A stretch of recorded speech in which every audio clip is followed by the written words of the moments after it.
అందరికీ నమస్కారం అండి. ఆంధ్రప్రదేశ్ రాజకీయంలో ప్రస్తుతం భోగాపురం అల్లూరి సీతారామరాజు జిల్లాలో అంతర్జాతీయ విమానాశ్రయం చుట్టూ తీవ్రమైన క్రెడిట్ వార్ నడుస్తుంది.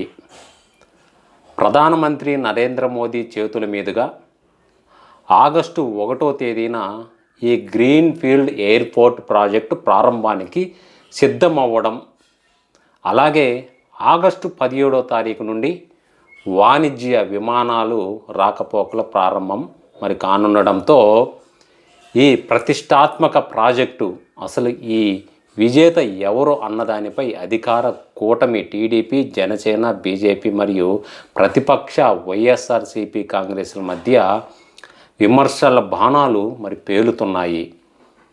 అయితే టీడీపీ వర్గాలు మరియు ముఖ్యమంత్రి నారా చంద్రబాబు నాయుడు గారు ఈ ప్రాజెక్టు తమ దార్శనికతకు నిదర్శనమని స్పష్టం చేస్తున్నారు. అయితే 2015లోనే స్థల పరిశీలన సాంకేతిక అనుమతులు తెచ్చి 2019 ఎన్నికలకు ముందే శంకుస్థాపన చేశామని, ఆ తర్వాత మళ్ళీ అధికారంలోకి వచ్చాక రికార్డు స్థాయిలో వేగంగా పనులు పూర్తి చేశామని, రన్వే సిద్ధం చేశామని కూటమి నేతలు చెబుతున్నారు.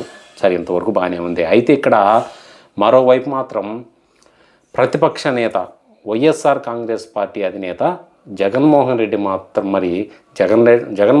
మాత్రం మా నేతృత్వంలోనే వైఎస్ఆర్సీపీ దీనిని క్రెడిట్ దొంగతనం అని అభివర్ణించింది. చంద్రబాబు ప్రభుత్వం ఎన్నికలకు ముందు కనీస అనుమతులు లేకుండా హడావుడిగా శంకుస్థాపన చేసి వదిలేసిందని విమర్శించారు.